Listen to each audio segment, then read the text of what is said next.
siapa? Siapa? Teman takdir.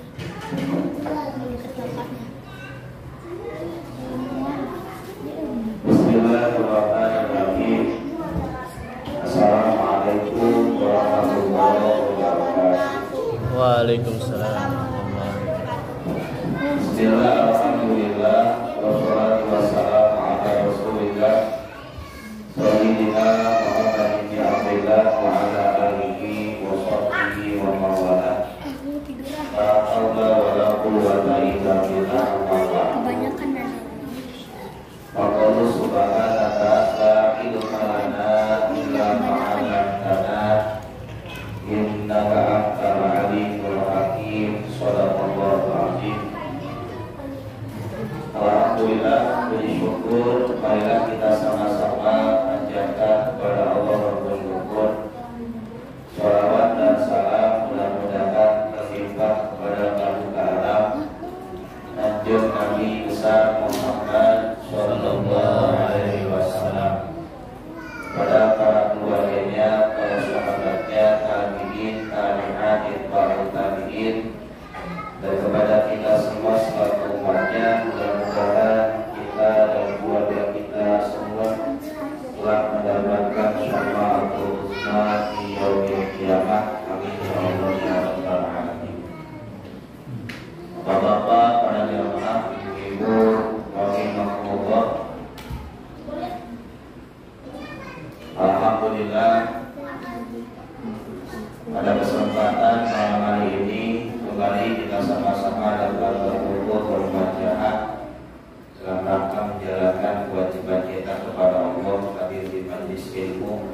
Mudah-mudahan barokah pengajian kita malam hari ini semoga menjadi asbab wasilah Allah berkahi keluarga kita semua, Allah berkahi para putra putri keturunan kita semua, Allah berkahi usaha kita semua, Allah berkahi kerja cita-cita kita semua, Allah berkahi lingkungan tinggal kita semua.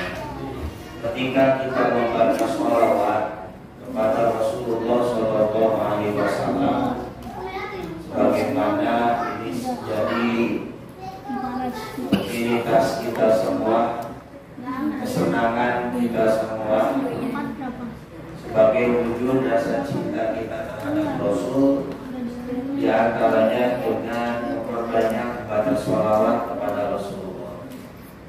Dan ulama memberikan pandangan sholawat terbagi 3 macam.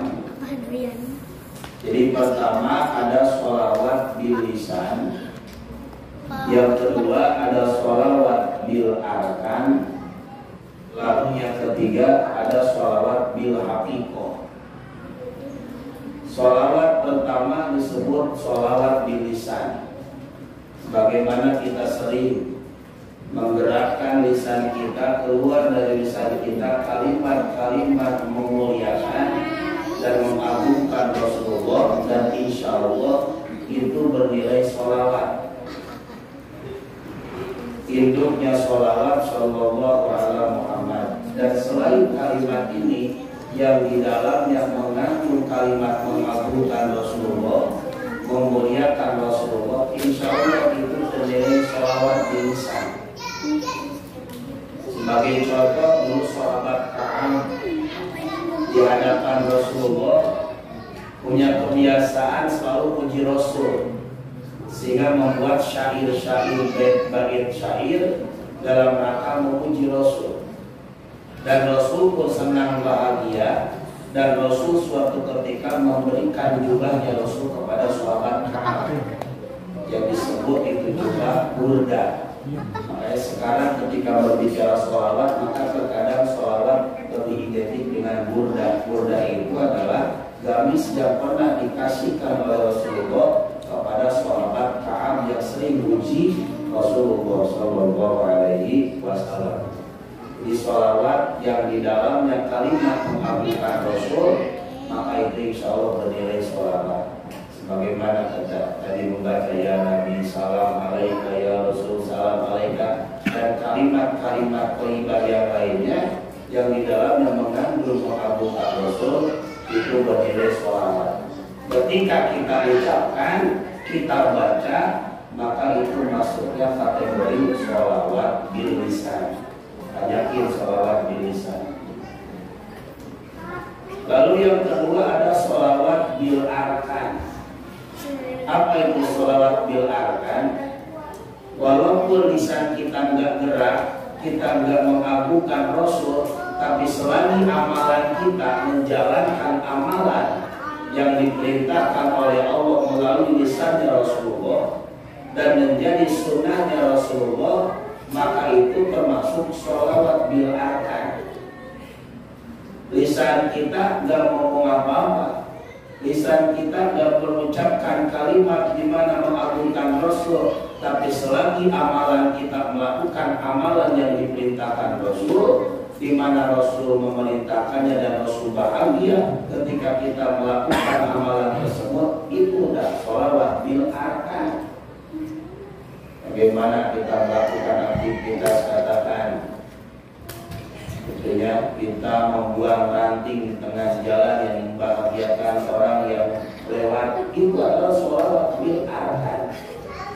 Bagaimana seorang istri bertutur kata yang baik ramah terhadap suami, melayani dengan penuh kasih sayang, melayani dengan penuh karena Allah bernilai perintah dari Rasulullah, itu sholawat bil arkan. Kita bapak-bapak, kita semua orang tua dari anak kita masing-masing memuliakan, mengagungkan anak-anak kita masing-masing.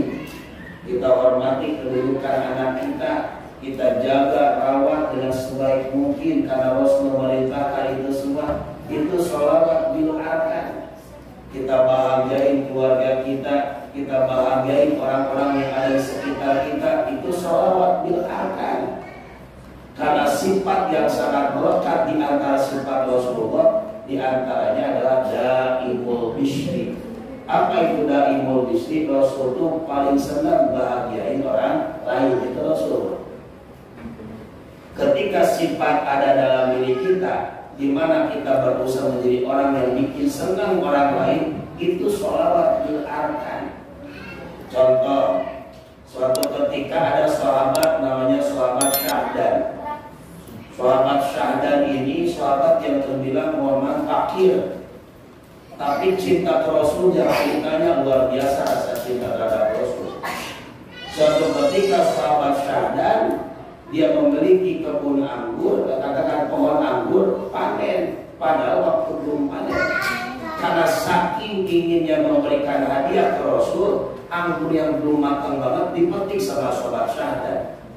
Diambil itu anggur, disimpan di wadah katakan mangkuk, datang ke Rasul dengan beberapa butir anggur hasil memetik. Ya Rasul, saya betul-betul mahabbah kepada engkau. Ketika orang-orang kaya memberikan hadiah unta kepada engkau, memberikan kurma dan sebagainya, saya hanya punya semangkuk anggur ini ya Rasul. Tolong diterima sebagai hadiah dari saya, sebagai wujud rasa cinta saya terhadap engkau ya Rasul. Hanya Rasul ngambil tuh butir demi butir anggur dikonsumsi sama Rasul. Rasul terlihat bahagia mengkonsumsi pemberian daripada itu sahabat Syahdan, dan sahabat-sahabat pun nampak berbahagia karena Rasul menyambut dengan begitu bahagia pemberian sahabat Syahdan. Begitu banyak anggur, tidak ada satupun yang disisakan oleh Rasulullah. Sehingga ini sahabat-sahabat yang lainnya yang ngumpul bareng sama Rasul, ada yang bertanya dalam hatinya, kok Rasul tumben banget sih nggak berbagi sama kita gitu. Padahal kebiasaan Rasul itu senang berbagi ketika punya makanan. Tapi yang ini mah Rasul nggak ngasih, kenapa ya? Singkat cerita, sahabat Syahdan, pemberian dari sahabat Syahdan sudah dihabiskan Rasulullah. Sahabat Syahdan pun bahagia, pamit ke Rasul, ya Rasul saya pamit. Saya merasa bahagia banget karena pemberian saya diterima oleh engkau ya Rasul dan dihabiskan oleh engkau ya Rasul. Sahabat Syahdan pulang, di sahabat yang lainnya nanya, ya Rasul, tumben banget sih biasanya suka bagi-bagi makanan, tapi ini mah kok dihabisin? Kenapa gak dibagi ya Rasul? Apa kata Rasulullah? Sahabat, bukannya saya tidak mau berbagi, karena anggur yang saya rasakan itu sudah sesuai dengan harapan yang harusnya manis, yang bisa membuat kita senang, ini anggur benar-benar asam banget. Takutnya kalau saya pergi kepada kalian semua, kalau kalian mengkonsumsi itu anggur, kalian akan kecewa, dan ketika kalian kecewa bisa membuat sahabat saya pun kecewa. Itu maksudnya. Maka saya habiskan. Inilah Rasulullah, selalu bikin senang orang lain. Dan dari cerita ini kita bisa mengambil pelajaran sifat Rasulullah. Pertama dari cerita ini, Rasul selalu menghargai pemberian orang lain. Sesuai dengan harapan, tidak sesuai dengan harapan, diterima pemberian orang lain ke jamaah. Itu sifat Rasul.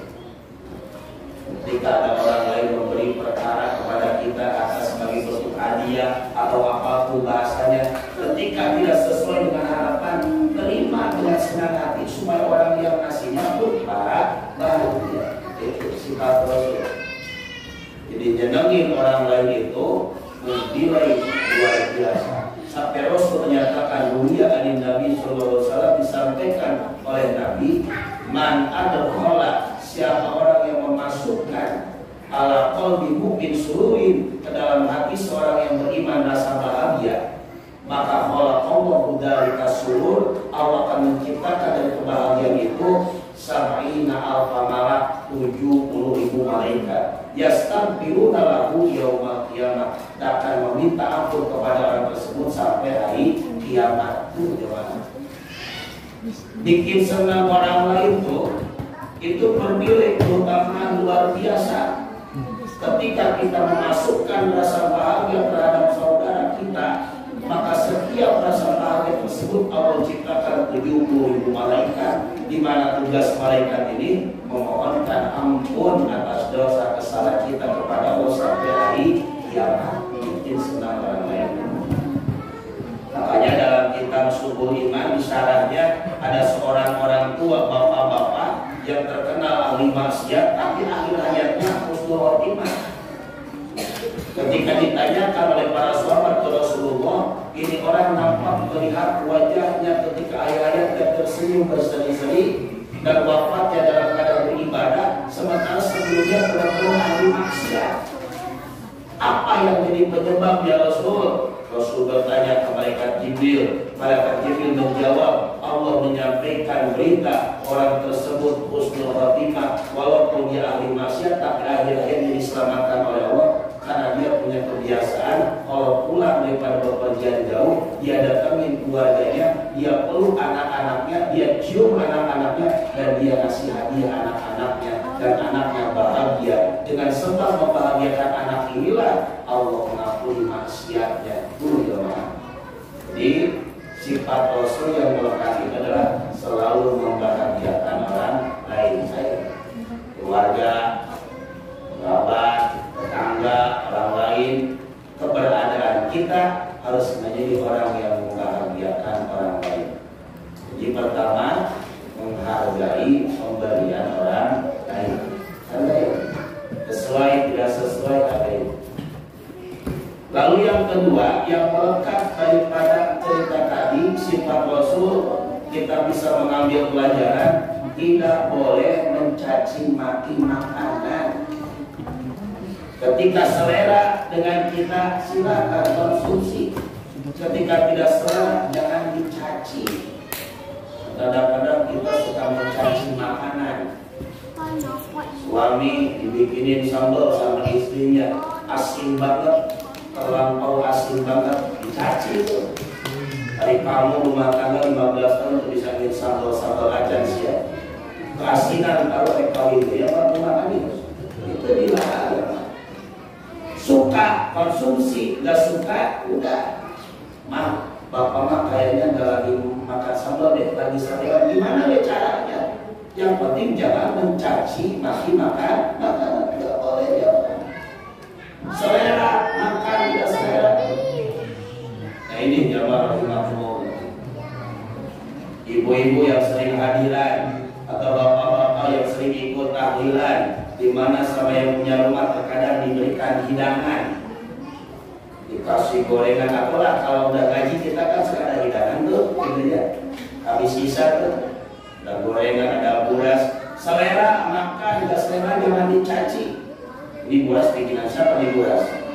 Jadi gimana oncom mukul buras jangan, gitu kan? Senang makan gak senang, stop, udah. Jangan mencaci maki makanan. Kenapa? Karena dilarang oleh Rasulullah Shallallahu Alaihi Wasallam. Tuh, jamaah kalimatullah. Dan juga kita sering diajarin sama orang tua kita dulu, kalau makan teh habisin. Nasinya jangan disisain walaupun satu butir, takut nangis nasi teh gitu. Maksudnya apa? Itulah dalam rangka memanfaatkan keberadaan rezeki yang Allah anugerahkan kepada kita. Kita jarangnya habisin, bersisa begitu saja. Itu mubazir dan dilarang ya. Makanya dari sekarang biasakan di tahlilan, di pengajian, kalau kita dihidangkan air minum walaupun air aqua gelas, ketika nggak habis bawa pulang habisin di rumah.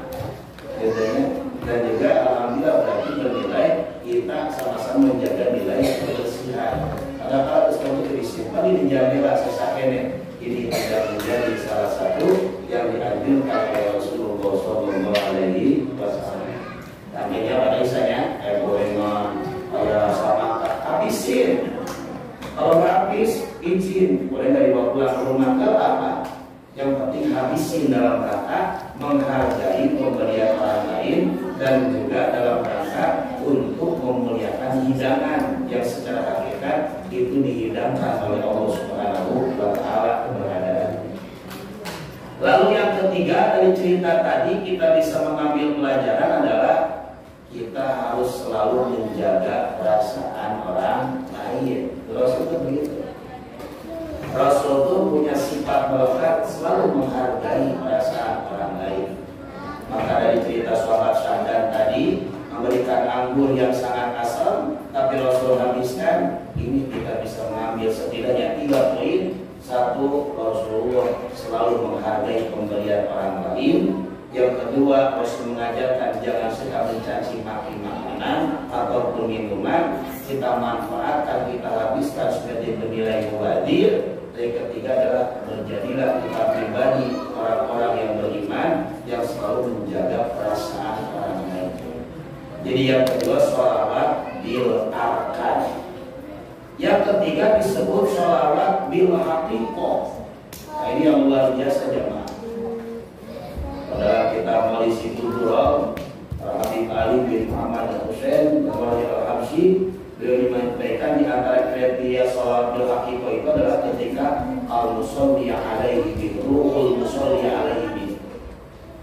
Jadi sholat bil haqiqah tidak rahimahullah, kita nggak pernah jasad kita nempel dengan jasad Rasul, kita nggak pernah melihat wajah Rasul secara langsung, kita nggak pernah sama-sama berdekatan dengan jasadnya Rasulullah. Dan sekarang pun jasad kita dengan jasad Rasul yang telah Allah wafatkan berjauhan. Tapi walaupun jasad ini berjauhan, tapi ruh kita nyambung ke ruhnya Nabi Muhammad. Artinya aktivitas kita selalu memilih aktivitas yang dimana aktivitas ini tidak keluar daripada apa yang diperintahkan Rasulullah. Ketika keluar daripada apa yang diperintahkan Rasulullah, maka kita akan merasa malu kepada Rasulullah Shallallahu Alaihi Wasallam di haqiqah. Sebagai contoh apa? Dulu ada sahabat namanya Sa'labah bin Abdul Rahman. Jadi sahabat Sa'labah itu banyak di kalangan sahabat Rasul. Ada sahabat bin Abdul Rahman, ada sahabat bin Khatib. Nah ini mas Sa'labah bin Abdul Rahman, seorang pemuda yang beriman kepada Allah dan Rasul. Dia menyatakan keimanannya di usia 16 tahun. Dan sahabat Sa'labah bin Abdul Rahman sangat terkenal ketika diperintahkan oleh Rasul langsung dilakukan secepat mungkin.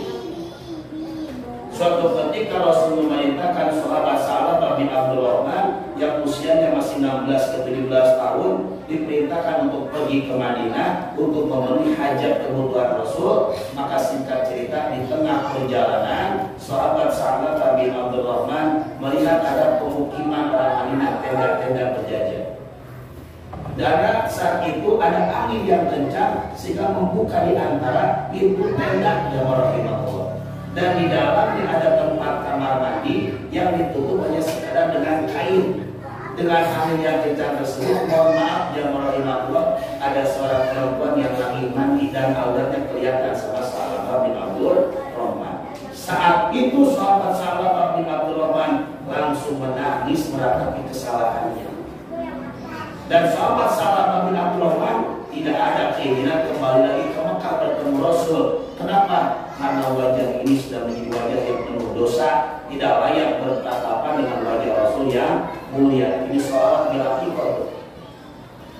Akhirnya sahabat Salamah bin Abdul Rahman tidak kembali ke Mekah, bersembunyi di antara bebatuan sambil meratapi kesalahannya kepada Allah dan malu kepada Rasulullah. Ini wajah sudah menjadi wajah yang kotor, tidak pantas bertatapan dengan wajah Rasul yang mulia, beristighfar terus menerus jemaah. Singkat cerita, Rasulullah SAW bertanya kepada para sahabat yang lain, di mana sahabat kita Salamah bin Abdul Rahman? Biasanya kalau saya perintahkan selalu dikerjakan secepat mungkin, tapi ini sudah berhari-hari tidak kembali ke Mekah. Cari sahabat Umar bin Khattab, cari sahabat Salman Al-Faris, di mana Salamah bin Abdul Rahman? Dicari sama Umar bin Khattab, dicari sama sahabat Salman bin Aris Jabal Imamullah, keberadaan di mana Salamah bin Abdul Rahman. Ditanya. Singkat cerita, antara Mekah Madinah ada seorang penggembala kambing. Ditanya, apakah engkau pernah melihat keberadaan seorang pemuda yang kuat yang tampan lewat ke tempat ini? Si penggembala kambing menjawab, tidak wahai sahabat Umar, tidak wahai sahabat Salman Al-Faris. Saya hanya melihat setiap sore ada pemuda, tapi nggak pemuda kuat. Pemudanya cengeng, nangis terus kalau datang ke sini setiap sore, dan minta air susu kambing ke saya hanya untuk sekadar memenuhi kebutuhan sehari-harinya. Itu mah bukan pemuda kuat, cengeng. Kalau ke sini nangis, kalau ke sini nangis, beristighfar, cengeng banget pemuda. Akhirnya sahabat Umar bin Khattab, sahabat Salman Al-Faris, tolong antarkan saya ke keberadaan pemuda tersebut. Ternyata benar bapak-bapak, ibu-ibu, dia lagi bersembunyi di antara bebatuan, dia lagi beristighfar, menangis di hadapan Allah, meratapi kesalahannya. Ini sholat bil-haqiqah. Maka sahabat Umar bin Khattab, sahabat Salman Al-Faris, wahai sahabat Rasul kangen kepada engkau, Rasul mencari keberadaan engkau, sehingga saya berdua diperintahkan Rasul untuk mencari engkau dan untuk mengajak kau kembali segera ke Mekah. Apa jawab sahabat Abdul Rahman? Tidak sahabat Umar, tidak sahabat Salman Al-Faris, saya malu sama Rasul.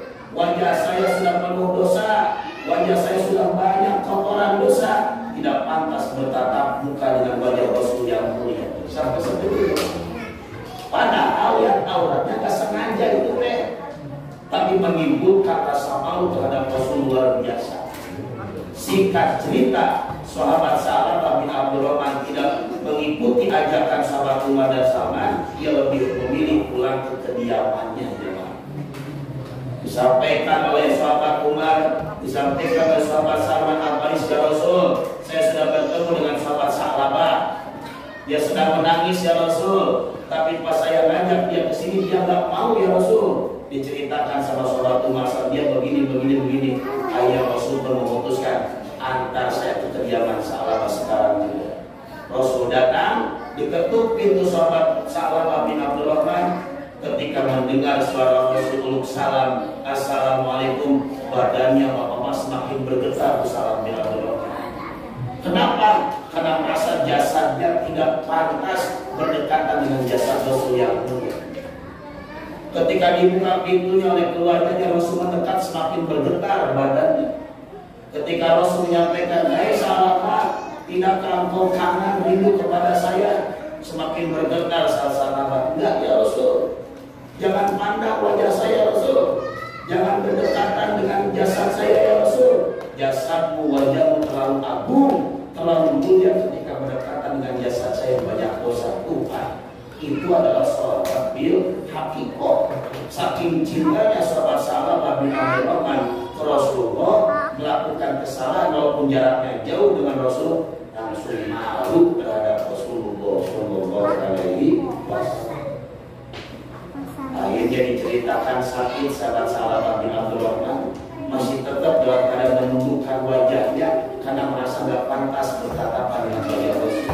di akhir hajatnya ternyata Rasul yang ngurus jenazah salawat yang berkah.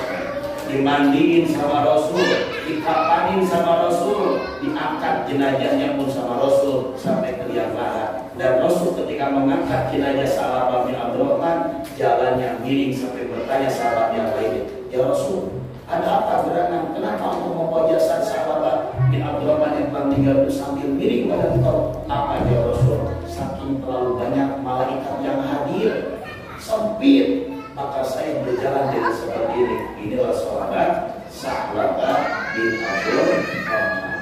Salawatnya ke Rasulullah, cintanya ke Rasulullah sudah sampai salawat cinta hakikoh yang Allah inginkan. Karena salawatan nasihatkan kemudiannya. Naudzubillah Allah dalam bahasa yang tadi. Pernahkah kita dalam benak pikiran kita ketika kita melakukan dosa, ya Allah, malu sama engkau, malu sama Rasulullah? Jangan. Inilah salawat bil hakikoh.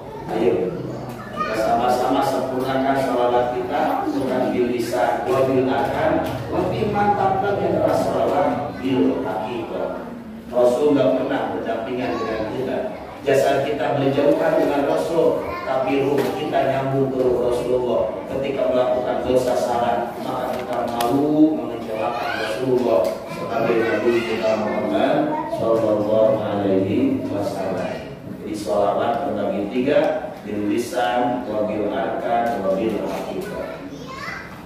Terus selanjutnya ketika kita bersolawat ke Rasulullah, tanamkan 4 niat di dalam jiwa kita. 1, sebelum kita melantunkan sholawat ke Rasul, maka niat kita adalah menjalankan perintah Allah. Kenapa? Karena Allah memerintahkan kita untuk bersolawat kepada Rasulullah. Yang kedua, niat sholawat adalah dalam rangka memenuhi haknya Rasulullah. Kenapa? Karena hak Rasulullah itu diantaranya kita bersolawat kepadanya. Kita seorang anak punya kewajiban hak terhadap orang tua. Pun kita sebagai umat Rasulullah punya hak kewajiban kita kepada Rasul. Artinya kita bersolawat ke Rasulullah. Coba. Jadi sahabat Abu Hurairah itu terkenal sahabat yang paling banyak hafal hadisnya Rasul. Dilupakan. Ketika beliau lupa, sahabat Abu Hurairah datang ke Rasul menyatakan, ya Rasulullah, saya lupa hafalan hadis yang pernah kau sampaikan. Maka saya ingin memohon doa dari tukang penjara Rasulullah agar hafalan saya kembali ingat. Apa kata Rasul? Gelarkan sorbanmu wahai Abu Hurairah. Digelari sorban Abu Hurairah. Dipegang sama tangan Rasul itu sorbannya. Setelah dipegang sama tangan Rasul, apa kata Rasul? Usapkan sorban tersebut ke wajah Abu Hurairah. Diusapkan ke wajah Abu Hurairah, spontan langsung ingat lagi hafalannya. Itulah wasilah Rasulullah Muhammad Sallallahu Alaihi Wasallam. Terwasilah Rasulullah.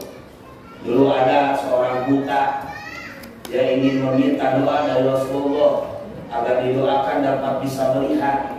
Rasul pun menjawab, apakah engkau ada permintaan lain selain ini? Tidak ya Rasul, cukup saya ingin minta doa darimu agar Allah bisa memberikan kesempatan saya dapat melihat. Rasul mengajarkan sebuah doa. Kalau begitu saya akan mendoain engkau, tapi saya akan ajarkan doa bagimu. Apa doanya? Allahumma inni as'aluka atawajjahu ilaika bijahin nabi an-nabi rahmah ya Muhammad tawajjahtu ilaika ila rabbi ala hajati. Itu bahasanya. Apa artinya? Ya Allah, sesungguhnya aku meminta kepadamu ya Allah, aku hadapkan wajah saya kepada engkau ya Allah dengan menghadapkan wajahku kepada nabi yang memiliki kasih sayang.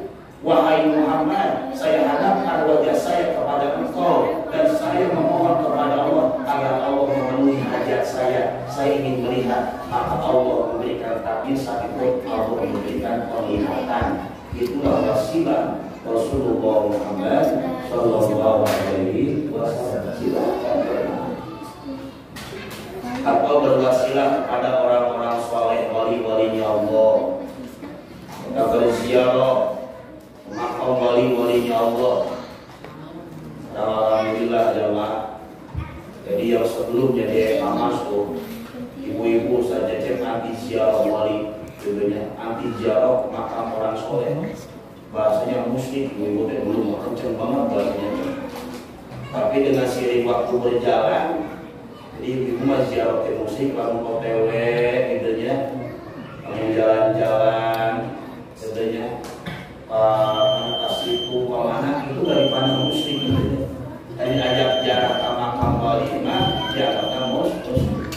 Tapi 1 bulan ini, bulan Rabiul Awal, semua jamaah majelis ibu-ibu di Ekamas diajak ziarah bergantian jamaah wali makmum, cuma dipancing. Contoh kamari ke Purwakarta diajaknya ke situ bulan, tapi dibelokkan mobil nanti ke Masjid Pemda Karawang, di depannya ada makam Sebaik Yusuf, diajak jarak adanya. Makam wali-walinya Allah, makam para soleh itu ibaratnya itu tower. Ketika kita punya handphone, ketika kita jauh dari tower, katakan kita tak punya Telkomsel, jauh dari tower Telkomsel, maka sinyalnya akan terbatas. Bahkan kalau jauh banget itu sinyalnya bakal putus. Tapi kalau kita dekat itu tower Telkomsel, maka itu jamaah berlaku. Dan jangan pernah menganggap kita semua orang-orang soleh, wali-walinya Allah meninggal dunia. Betul jasanya meninggal dunia, tapi ruhnya Allah izinkan untuk melihat keadaan alam dunia dan melihat keadaan orang-orang di sekitarnya jamaah imammu. Itulah orang-orang soleh. Silakan berikan momentum kita ziarah orang tua kita, ziarahin wali-walinya Allah, ziarahin orang-orang soleh di bulan Rabiul Awal yang mulia ini dalam rangka memohon kepada Allah suatu ketika kita bisa berziarah kedatuknya wali-walinya Allah, tentu Nabi Muhammad Sallallahu Alaihi Wasallam. Jadi kesimpulan, salawat terbagi 3, salawat bil lisan, bil arkan, bil haqiqah. Yang salawat ada 4, 1 menjalankan perintah Allah, 2 memenuhi haknya Rasulullah, yang ketiga adalah memohon syafaat Rasulullah, yang keempat berwasilah Rasulullah Sallallahu Alaihi Wasallam. Mudah-mudahan kita diberikan kekuatan lagi batin oleh Allah Subhanahu Wa Taala, dapat bersolawat dengan lisan kita, dapat bersolawat dengan perbuatan kita, pun kita dengan bersolawat yang sehak-haknya solawat kita kepada Rasul, sehingga dengan nilai solawat hak ini akan memelihara diri kita dari berbuat hal-hal yang tidak diridhoi oleh Allah dan tidak diridhoi oleh Rasulullah Sallallahu Alaihi Wasallam. Dan kita berdoa semoga para jamaah yang berkiprah di musala Nurul Ikhlas ini mudah-mudahan segala pengorbanannya tercatat sebagai amal ibadah yang diterima oleh Allah Subhanahu Wa Taala.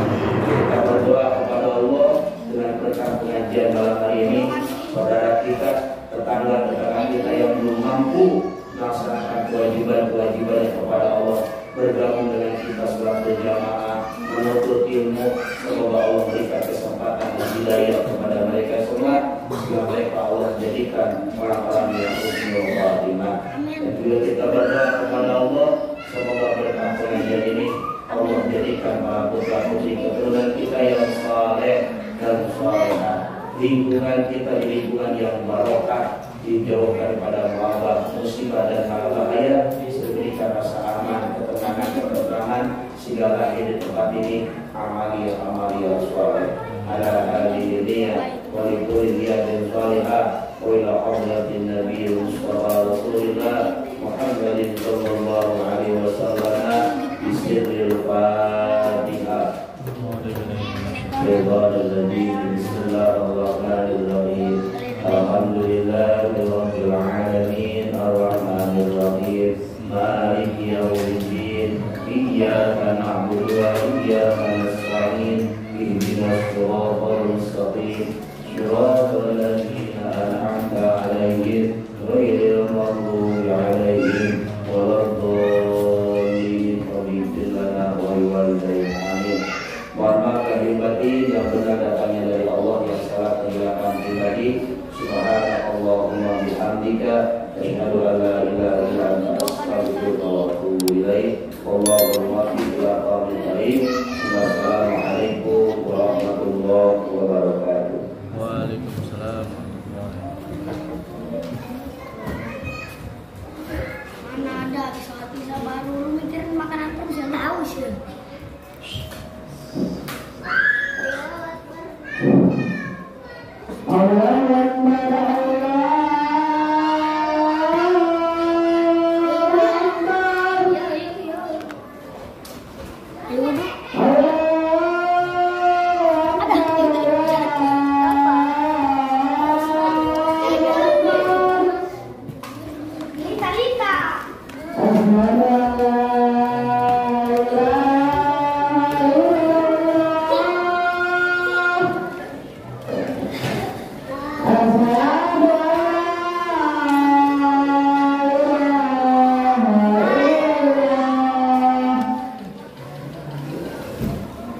Hari